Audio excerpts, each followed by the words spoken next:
You know, a few years ago, I planted onions. Oh gosh, that must be like 5 or 6 years ago at least.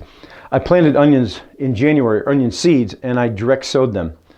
And then I think the year after that, I put them in like a tray like this, and then I covered them, put them in the shade, and waited until it warmed up enough, and then they started sprouting, and I took the cover off. And both methods worked really well. The reason why I do it that way, specifically when I direct sow, was because I want to get I don't want to have to do the transplanting. And so it's a lot easier on me because I get really busy in spring. But a lot of people commented on both of those videos that they probably would get, I would get better growth if I started them indoors. And that's absolutely true. The reason why I do it direct sow, I like that, is because, like I say, it's just easier. But yeah, so what I decided I'm going to do is I'm going to do 4 different methods. I'm going to direct sow them again in one of my long beds here. I'm going to put them in a tray like this and cover them, put them in the shade again. Here it is, the beginning of February, by the way. And then I'm going to also plant some in a tray, and I'm going to put them in the greenhouse.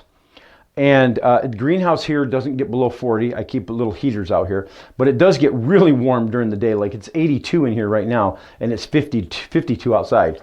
So that's another method. And then the 4th one, I'm going to go ahead and plant them, and I'm going to put them inside where it's consistently about 70. So we have direct sow in the pots, in the shade outdoors, in the greenhouse, and inside. Now I suspect what's going to happen. Of course, well, I don't suspect. I know what's going to happen.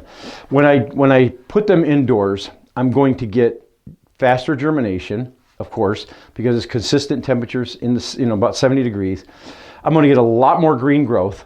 And then I am going to have to, here, I've got, 12 and a half weeks before I actually plant them outdoors. So I'm going to, indoors, I'm going to have to transplant them at least once. And so that's the disadvantage to starting them indoors. Now, yeah, you could start them like 8 weeks before, and then you plant them out about 8 weeks later. I don't like doing that because onion seeds are just they're finicky. And so sometimes they'll wait a long time to germinate, and then, middle of May comes and, your last frost is gone, and then they're just not very big, and so the growth doesn't take off. And so I just don't like doing it that way, waiting 8 weeks. But now 12 weeks, I'm more than fine doing it that way because I'll get plenty of green growth, and if they get too big, I'll transplant them. Now, when I direct sow them, of course, I will plant them, the seeds, 2 or 3, where I think I want each onion to be. But when I put them in here, I'm just going to scatter them because they're going to have to be transplanted anyways. So those 4 methods, and I'll bring you guys along every couple weeks and give you kind of updates and see how they're going. But let me bring you in, and I will show you how I do them in these trays. And these are just mushroom trays that I got from the grocery store, and I always save them. So I'm going to bring you in and show you how I do these. Okay, so now, as you probably guessed, these are the Kelsey onions that I saved the seeds from last fall. And you'll notice I still haven't sent them through the sifter. But I got so many of these things. So what I do is I just take and I scatter these like this. Now, this, of course, is just an organic seed starting mix. You can use whatever you like, but I've noticed that, the seed starting mix just has, the right elements in it. I do have a video on starting your own seed starting mix. This was just some stuff that I bought because I just got kind of lazy. So I go ahead and I sow them pretty thick like that. And like I said, I'm going to have to, transplant these again. So I just I lightly cover these because the seeds aren't that big. And since I'm going to be transplanting these again, it doesn't matter. I don't have to do a complete, 1/4 inch or whatever. Just make sure that you just cover them up lightly. And that's all there is to it. Now I'm going to water these, and I'll put these in the greenhouse. I'm going to do this 2 more times. And then one of them I'm going to just cover with, you can cover with anything. I'm just going to find a piece of cardboard and put it outside under the trees in the shade, and then just keep checking on it every week and just make sure that they're not like hitting the bottom. But probably they're not going to germinate right away because it's still getting down. It's still freezing at night. So here's one, and I'm going to do 3 more of these. No, 2 more of them, and then one of them direct sow. So there's one. And then I've got 2 more here. So one will go in the house, one will go out in the shade, and one will stay in the greenhouse. Now the one that goes in the house, I'm going to put saran wrap over it, plastic wrap over it. To kind of act like a little dome. And then I've just taken these popsicle sticks, I break them in half, and then write the name of the variety on there, because I'm doing 5 varieties of onions this year. So I do the same also with the one that's outdoors. Oh. Holy Toledo. Oh, that's strange. Where did it go? Oh, my goodness. That's funny. Okay, well, that's a fail. All right. Okay, my pen completely blew apart. Oh, that's hilarious.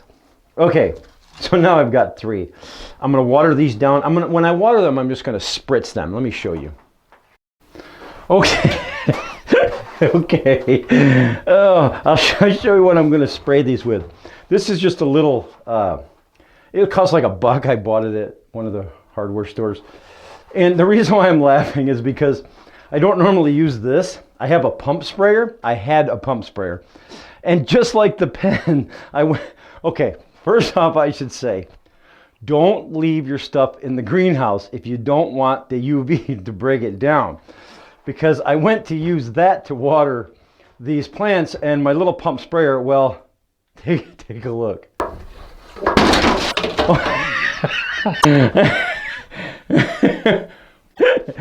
So I'm using this little sprayer here.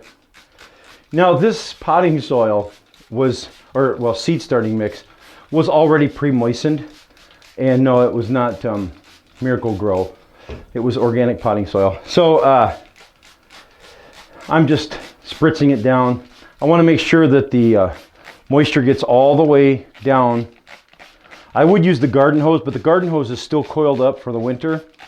So I didn't want to uncoil it and get it out and put water back in it, just in case we get some serious freezing. So, okay, so that's all I'm doing with these. I'm going to cover them with saran wrap. Well, I shouldn't say saran wrap because that's a brand name. It's just this clear wrap, like this. Just like that. I'm going to do this one also. And, you know, I actually am going to do it to all 3. I'm not going to bother about putting a piece of cardboard on there. The only reason why I didn't use saran wrap normally outdoors is because if it happens to get the sun, does happen to come along and hit them, I didn't want the sun to bake them. But think about it logically. They're in the greenhouse here, and they're going to be baked in the greenhouse too, so I don't know why I'm so worried about it. So I'm going to do that to all 3 of them. But in the greenhouse, I come in here every day, and so I check on things.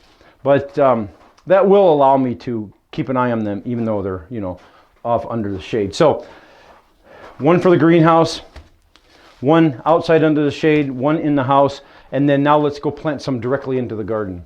Now I have not amended these beds yet for spring, but they've got a pretty good healthy dose of, looks like pretty good dose of chicken manure and whatnot in here still. So I'm going to start these about 6 inches apart, and I'm going to do 3 rows. And look at these weeds already, just over the course of the winter. And then just go ahead and just sow these like this, not so thick. Kind of be careful about it. I'm planting them about 1 inch deep. And then I will go ahead and do some mulch on here. So these I'm being a little more careful. I'm not going super thick sowing wise. And then once they start to come up, of course, I'm going to be mulching more because the beds need to be amended. So I'm just going to go ahead and do that once they come up a little bit. Now, of course, your onions, it don't matter. They're going to come up above the soil anyways. And that's all right, but I don't want them sitting completely on top. Okay. So I've got 3 rows here, starting there. And I'm going to go ahead and just water these down with some water from the sink in the house. I'm not going to get my hose out just for this. So there's the 4 methods. And so every couple weeks, I'll bring you guys along and we'll take a look and see how they're doing. But I suspect, well, I don't suspect, I know the ones indoors are going to outpace everything else because they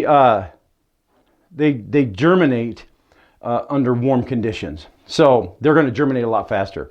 But we'll keep an eye on them anyways. So I know it's been a while since I did a video, but I've just been swamped at work. So things are kind of slowing down again, so I'll be back at it. So if you're not subscribed, make sure you hit the subscribe button and then hit that little bell for notifications. That way you'll get notified whenever I upload a new video. All right? Thanks for watching, guys. We'll catch you later.